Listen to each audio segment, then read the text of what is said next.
हम middle class लोगों की सैलरी पूर्णिमा के चांद की तरह होती है। महीने में बस एक बार आती है और धीरे धीरे करके छोटी होते होते मात्र 15 दिनों में गायब हो जाती है। अब चांद तो धीरे धीरे वापस से बढ़ने लगता है, पर हमारा पैसा एक बार खर्च हो गया तो अगले 15 दिनों के लिए उधार, कर्जे या बची कुची सेविंग से निकालना पड़ता है। पर क्या कोई ऐसा तरीका है कि ये पैसा धीरे धीरे घटने की बजाय बढ़ता चला जाए और बढ़ते बढ़ते इतना हो जाए कि हमारी सारी जरूरतें पूरी करके हमें अर्ली रिटायरमेंट और फाइनेंशियल फ्रीडम दिला दे। देखो, वॉरेन बफेट का कहना है कि अगर आपको लाइफ में अमीर बनना है, सक्सेसफुल बनना है, तो आपको कुछ बाकी लोगों से ज्यादा स्मार्ट नहीं, बस बाकी लोगों से ज्यादा डिसिप्लिन्ड होना है। यानी थोड़ा थोड़ा पैसा खर्च करने की बजाय अगर आप इन्वेस्ट करने पर ध्यान दो तो कुछ ही सालों में जो आपको अमीर बना देगा वो है पावर ऑफ कंपाउंडिंग। और ऋषभ और आकाश के साथ भी कुछ ऐसा ही हुआ। तो शौर्य, ऋषभ और आकाश तीन दोस्त रायपुर से मुंबई आए। आंखों में नौकरी के अलग अलग सपने लिए। तीनों के पास अच्छी इंजीनियरिंग की डिग्री थी और साथ ही अमीर होने का सपना भी। ऋषभ का शुरू से रियल एस्टेट की तरफ इंटरेस्ट था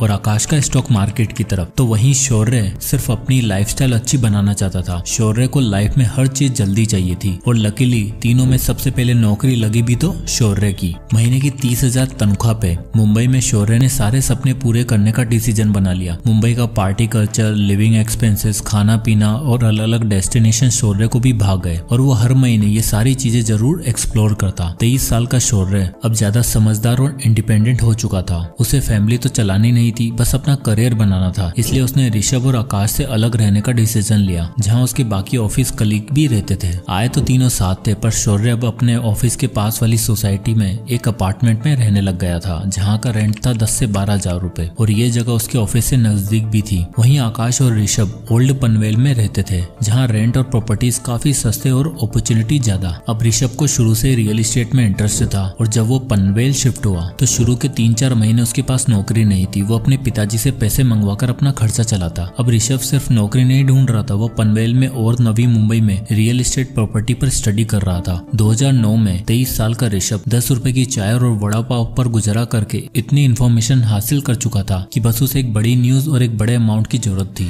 ऋषभ को पता चला कि नई मुंबई अगले 10-15 सालों में खूब डेवलप होने वाली है। यहाँ मेट्रो आने वाली है और ये ओल्ड पनवेल भी नवी मुंबई के डेवलपिंग हिस्सों में आने वाला है। तो ऋषभ ने एक रियल एस्टेट कंपनी में नौकरी पकड़ी, जहां उसकी तनख्वाह बहुत कम थी, मात्र 15,000 रुपए, पर इन्फॉर्मेशन का भंडार था। सडनली ऋषभ को पनवेल में एक ऐसी प्रॉपर्टी मिल गई जहां कंस्ट्रक्शन शुरू होने वाला था और वहां लैंड अलॉट हो रहे थे। ऋषभ ने अपने पापा को फोन करके 15 लाख रुपए इस प्रॉपर्टी में इन्वेस्ट करने के लिए कहा और ये वादा किया कि 10 साल के अंदर अंदर यहाँ डेवलपमेंट होने वाला है और हम इसी 3-4 प्रॉपर्टी खरीद के पूरी तरीके से फाइनेंशियली फ्री हो जाएंगे। अब एक इंडियन फादर कहाँ मानने वाले थे, पर कैसे भी करके ऋषभ ने उन्हें कन्विंस किया और 15 लाख रुपए डलवा लिए। साल 2011 में वो प्रॉपर्टी बनकर तैयार हो गई। उसके साथ ही वहाँ शॉपिंग कॉम्प्लेक्स, हॉस्पिटल, स्कूल बना। ऋषभ ने वो प्रॉपर्टी रेंट पर डाली और 2% का रेंटल यील्ड निकाला। अब ऋषभ की प्रॉपर्टी का दाम बढ़ते जा रहा था और शुरुआती 5 सालों में उसकी प्रॉपर्टी ने रंग दिखाना शुरू कर दिया और 5 साल में उसकी प्रॉपर्टी की वैल्यू 30,17,000 हो चुकी थी और उसे मंथली 60,000 रुपए रेंट आने लग गया था। साथ ही उसकी जॉब भी अच्छी होती जा रही थी। ये दिखाता है कि ऋषभ ने पैसा कमाने से भी पहले उसको ऐसी जगह इन्वेस्ट करने के बारे में सोचा जहां उसको फ्यूचर में इनकम आती रहे। वहीं दूसरी तरफ शौर्य 2011 में 25 साल का हो चुका था और अब उसकी लाइफ पूरी तरीके से चेंज हो चुकी थी। उसे मुंबई की फ्लैशी कल्चर की आदत लग चुकी थी और अब वो लाइफ के बड़े बड़े परचेज बिना कुछ सोचे समझे करने लग गया था। 50,000 सैलरी होने के बाद और 3 साल नौकरी करने के बाद शौर्य हर वो काम करने लग गया था जो उसके कलीग किया करते। उसके दोस्तों ने गाड़ी खरीदी तो शौर्य का भी मन हुआ कि अपनी गाड़ी ली जाए। भाई साहब शोरूम में जाते हैं और इन्हें पसंद आती है 6 लाख रुपए की सीडैन गाड़ी। अब 6 लाख रुपए एक साथ तो नहीं थे, तो बनवा ली EMI। और अब आप यहाँ देख ही सकते हो कि रेंट के साथ साथ शौर्य का 12,000 रुपए का एक और फिक्स्ड खर्चा हो गया है। 50,000 की सैलरी में शौर्य 12,000 रेंट पे करता था और 12,000 गाड़ी की EMI, यानी 24 से 25,000 का खर्चा फिक्स्ड। अब गाड़ी आ गई थी, महंगी बातचीत हो गई थी, तो अब तो जीवन में किसी हमसफर का आना बनता था। और लाइफ पार्टनर आते ही शौर्य ने अपने आप को ऐसे प्रेजेंट किया जैसे उसके पास बहुत पैसा है और वो खूब पार्टी और मजे करता है। शौर्य की पार्टनर ने भी अपने मन में शौर्य के लिए वही इमेज बना ली और अब शौर्य के पास 25,000 एक्स्ट्रा बचते भी थे, अब वो भी नहीं बच रहे थे। धीरे धीरे टाइम बीता। शौर्य अच्छी जॉब की तलाश में स्विच करता रहा। उसने अपनी फैमिली बनाई, शादी करी, पर इस बीच में वो जब भी अपने दोस्तों के बारे में सोचता तब उसे यही लगता कि यार मैं कहां से कहां आ गया हूं और वो लोग अभी वहीं के वहीं पड़े हुए होंगे। फाइनली 11 साल काम करने के बाद जब शौर्य 36 साल का हो चुका था तब उसे ऐसी जॉब मिल गई थी जहां उसे 1 लाख रुपए पर मंथ मिल रहा था और अब शौर्य को लगा कि टाइम आ गया है खुद का घर लेने का। शौर्य और उसकी वाइफ अब मुंबई में एक अच्छा घर की छानबीन में लग गए थे और फाइनली पनवेल में एक प्रॉपर्टी पसंद आती है, 3 BHK अपार्टमेंट, और वो भी फुली फर्निश्ड, जो उन्हें 90 लाख रुपए मिल रहा था। अब 1 लाख की सैलरी वाला आदमी, चलो दोनों मियाँ बीवी की कंबाइंड इनकम 2 लाख भी मान लो, तो 90 लाख तो एक साथ अफोर्ड कर नहीं सकते थे। इसलिए उन्होंने 20 लाख की सेविंग से डाउन पेमेंट करी और बचे 70 लाख की EMI बनवा ली। अब आप यहाँ देख ही सकते हो कि लगभग 58,000 पर मंथ की EMI पे उन्होंने फाइनली अपना ड्रीम हाउस ले ही लिया। सारा पेपर वर्क और लोन प्रोसीजर कंप्लीट होने के बाद जब प्रॉपर्टी ओनर का खुलासा हुआ तो शौर्य के होश ही उड़ गए। असल में जिस नवी मुंबई में शौर्य ने प्रॉपर्टी खरीदी थी वो ऋषभ की ही प्रॉपर्टी थी, एग्जैक्टली वही प्रॉपर्टी जो उसने 2011 में 15 लाख रुपए की खरीदी थी। और अब आप यहाँ देख ही सकते हो कि 11 साल बाद यानी 2022 में जब वो अपनी प्रॉपर्टी बेचने गया तब उसकी वैल्यू 69,78,000 रुपए हो चुकी थी और उसने शौर्य को वही फ्लैट 90 लाख रुपए में बेचा। दरअसल ये परिवर्तन इसलिए हो पाया क्योंकि 2011 में दिखने वाला पनवेल अब 2022 में कुछ ऐसा दिखता था जहाँ सब कुछ पूरी तरीके से डेवलप्ड हो चुका था। ऋषभ ने जो स्पेकुलेट करके प्रॉपर्टी का दाव खेला था वो बिल्कुल सही बैठा और अपनी नौकरी के साथ और कमाई हुई अर्निंग्स को वापस रियल एस्टेट में इन्वेस्ट करते करते अब उसके पास नवी मुंबई में 4 प्रॉपर्टीज थी,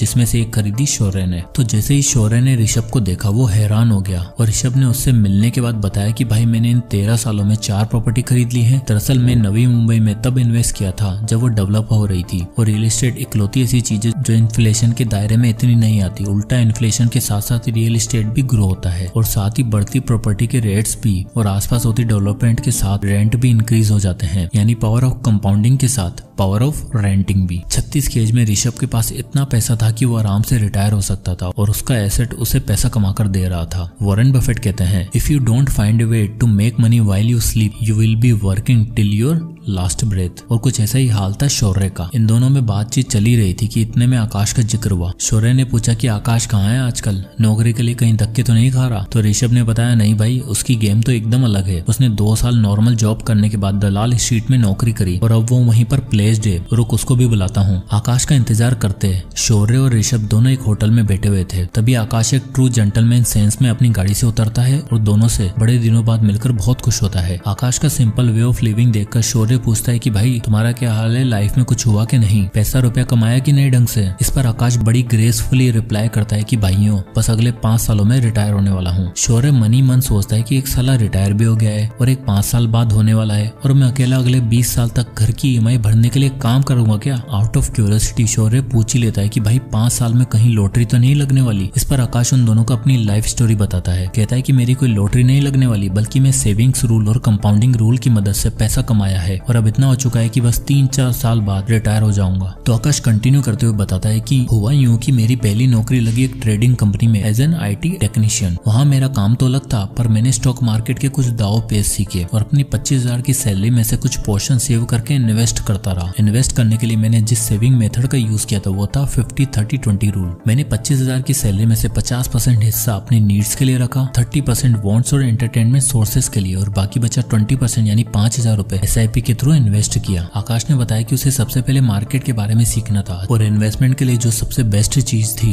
वो था इंडेक्स फंड। इसलिए उसने 5,000 रुपए इंडेक्स फंड में SIP करने का फैसला लिया। इंडिया में निफ्टी 50 इंडेक्स फंड सालाना 10 से 12% का रिटर्न देता है और स्टॉक इस बीच में कैसे परफॉर्म करते हैं आकाश ने अच्छे से सीख लिया था। 5 साल इन्वेस्ट करने के बाद और स्टॉक मार्केट के बारे में सीखने के बाद आकाश को समझ आ चुका था कि अब अगर पैसा कमाना है और अर्ली रिटायरमेंट चाहिए तो अपना बिजनेस बिल्ड करने के साथ साथ इन्वेस्टिंग शुरू करनी होगी। आकाश अब अपनी जॉब के साथ साथ फ्रीलांस फाइनेंशियल असिस्टेंट भी दिया करता था। 28 की उम्र में जहां लोगों को समझ नहीं आता कि UPSC की पढ़ाई करें या नौकरी करें, वहीं आकाश 3 काम करके पैसा कमा रहा था और महीने का 1 से सवा लाख रुपए अर्न कर रहा था। इसके बाद आकाश ने बताया कि सबसे पहले मैंने जो 5 साल SIP से पैसे बनाए थे उसको मैंने विड्रॉ किया। उसने बताया कि 5 सालों में उसने निफ्टी 50 इंडेक्स फंड जो उन्हें एवरेज सालाना 10 से 12% का रिटर्न दे रहा था वहां से उसके 5,000 रुपए 10% के स्टेप अप से 5 सालों में 4,92,000 रुपए बन चुके थे। इन 4,92,000 में से उसने 8,000 एक्स्ट्रा ऐड किए और सबसे पहले 5 लाख रुपए की लमसम इन्वेस्टमेंट करी स्टॉक्स में। इस स्टॉक पोर्टफोलियो में उसे 17% का एवरेज रिटर्न मिल रहा था और आप 10 साल बाद देख ही सकते हो उसके पास कितना पैसा हो चुका होगा, 24 लाख रुपए। पर आकाश जानता था कि अर्ली रिटायरमेंट के लिए सिर्फ इतना काफी नहीं था, इसलिए उसने निफ्टी 50 इंडेक्स फंड में फिर से SIP करने का फैसला किया, पर इस बार 5,000 की नहीं बल्कि एक तगड़े अमाउंट की। आकाश चाहता था कि वो मात्र 10 से 12 साल में 1 से 1.5 करोड़ के अमाउंट को सिक्योर करने के बाद रिटायर हो जाएगा, जिसके लिए उसने डिसाइड किया कि हर महीने वो 1,20,000 की इनकम में से 30,000 पर मंथ इन्वेस्ट करेगा और 732 रूल कंपाउंडिंग का यूज करेगा। तो ये 732 रूल ऑफ कंपाउंडिंग कहता है कि अगर आप एक सर्टेन अमाउंट हर साल 10% से इंक्रीज करते हो तो पहले 7 साल में आपके पास 50 लाख रुपए होंगे, फिर अगले 50 लाख मात्र 3 सालों में बन जाएंगे और अगले 50 लाख के लिए सिर्फ 2 साल का और इंतजार करना होगा। आकाश ने वो सर्टेन अमाउंट डिसाइड किया 30,000 रुपए और कैलकुलेशन करी जो कुछ इस तरह आई। यानी आकाश की कैलकुलेशन बिल्कुल सही बैठ रही थी। आप देख ही सकते हो कि 7 साल में 50 लाख, फिर 10वें साल में 1 करोड़ और 12वें साल में 1.5 करोड़। प्लस में जब तक वो रिटायर होता